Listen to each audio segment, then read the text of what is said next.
ये देखें जी, टोकाड़ा की फ्लोर मिल, हम लोगों ने 12 की रहायशी हैं, हम लोगों ने इधर से अल्लाह की राह कर देने के लिए आटा मंगवाया था। और ये चेक करना इसमें क्या निकलता है। ये देखिए आटा हमने आधा उतार लिया था और आधा ऊपर था। हमें अचानक पता चला कि ये क्या हो रहा है।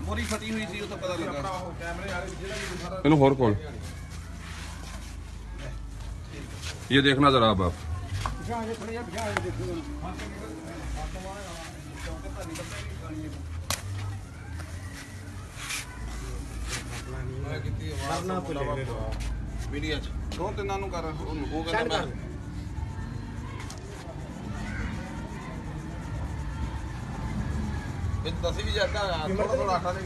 ये आटा निकल रहा और आगे आपको नजर आएगी, देखना फक नजर आएगी, बहुत ज्यादा फक नजर आएगी आपको। सिर्फ एक छाननी में चावलों वाली फक जो होती है वो। ये लफी फ्लोर मिल वाले हैं, टोकाड़ा के लफी फ्लोर मिल वाले हैं।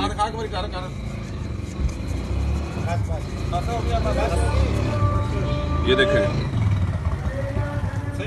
आटा देखें, इसमें ये आटा निकला एक छाननी में से, और ये फक निकली है।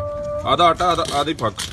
410 रुपए का ये 10 किलो का थैला दे रहे हैं। 10 किलो का थैला दे रहे हैं, 410 रुपए का।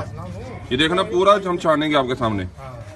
और छान, इसमें भी अभी फक नजर आ रही है। इसमें